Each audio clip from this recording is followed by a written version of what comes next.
Shalom, jumpa lagi dengan saya di Klavus Sukacita. Saya akan memberkati saudara lewat firman Tuhan. Namun sebelumnya mari kita berdoa. Kami bersyukur kepadamu ya Bapa. Kami siap mendengarkan firman-Mu. Roh Kudus tolong kami, mampukan kami untuk melakukan apa kata firman Tuhan. Amin. Bagian firman Tuhan dalam kitab Injil Matius pasal 26 ayatnya yang ke-35. Demikian bunyi firman Tuhan. Kata Petrus kepadanya, "Sekalipun aku harus mati bersama-sama engkau, aku takkan menyangkal engkau." Semua murid yang lain pun berkata demikian. Demikian jauh bacaan firman Tuhan. Pencinta Klavus yang diberkati Tuhan, apa yang harus saudara dan saya lakukan dalam kehidupan kita supaya kita tetap hidup taat dan setia kepada Tuhan. Ketaatan dan kesetiaan kita terjadi ketika firman itu limpah dalam hidup saudara dan saya. Ada banyak orang berkata-kata, saya percaya Tuhan, tapi kenyataannya ketika dia diperhadapkan dengan masalah, situasi, kondisi yang sulit, terkadang dia sulit untuk mempercayai Tuhan. Bahkan dia bisa meninggalkan Tuhan. Nah, oleh karena itu saya ingin mengajak kita belajar lewat cerita Petrus waktu dia berkata kepada Yesus, "Sekalipun aku harus mati bersama-sama engkau, aku takkan menyangkal engkau." Mungkin saudara dan saya tidak berkata seperti Petrus, tetapi di dalam seluruh sikap hidup, tingkah laku kita, mungkin kita bisa menunjukkan sikap ketidakkesetiaan dan ketaatan kita. Seperti contoh, ada banyak orang malas ibadah, malas berdoa, malas membaca firman Tuhan. Bukankah itu bukti dari ketidakkesetiaan kita kepada Tuhan? Nah, oleh karena itu saya mengajak saudara, kalau Petrus berkata, "Sekalipun aku harus mati bersama-sama engkau, aku takkan menyangkal engkau." Saudara lihat pada ayatnya yang ke-74 dikatakan, "Maka mulailah Petrus mengutuk dan bersumpah, aku tidak kenal orang itu." Dan pada saat itu berkokohlah ayam.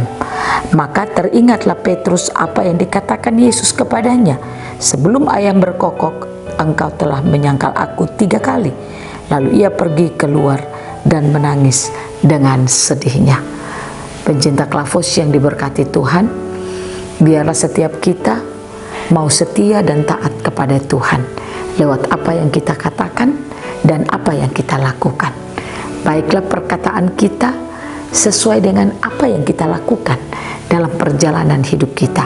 Jadilah orang Kristen yang taat dan setia kepada Tuhan lewat sikap hidup dan tingkah laku saudara, dengan cara bagaimana saudara menunjukkan ketaatan saudara lewat membaca firman Tuhan, mendengarkan firman Tuhan, melakukan apa kata firman Tuhan. Inilah tanda bahwa saudara dan saya tidak seperti Petrus. Tapi kalau sebaliknya kita tidak menunjukkan ketaatan dan kesetiaan kita, itu berarti saudara dan saya sementara kita menyangkal Yesus dalam hidup kita. Nah, oleh karena itu bagaimana supaya kita tidak sampai harus menyangkal Yesus? Pastikan firman Tuhan limpah dalam hidup saudara. Buka hatimu saat engkau mendengarkan firman, dan izinkanlah Roh Kudus terus bekerja dalam kehidupan saudara. Dengan memberikan Roh Kudus terus bekerja dalam hidup kita, maka saya percaya kita akan mampu untuk hidup taat dan setia pada apa yang kita katakan kepada Tuhan. Berimanlah kepadanya, hiduplah takut akan Tuhan. Tunjukkanlah dalam hari-hari hidup saudara bagaimana engkau hidup, bagaimana engkau bekerja, bagaimana engkau melakukan aktivitasmu. Tunjukkanlah ketaatan dan kesetiaanmu kepada Tuhan dengan nyata. Inilah yang diinginkan Tuhan bagi setiap kita. Tuhan Yesus menolong kita, memampukan kita untuk hidup melakukan apa kata firman Tuhan. Amin. Mari kita berdoa. Bapa, terima kasih.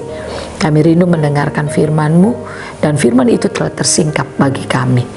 Biarlah setiap kami dimampukan hidup taat dan setia kepadamu Tuhan. Inilah doa kami, dalam nama Yesus kami berdoa. Amin.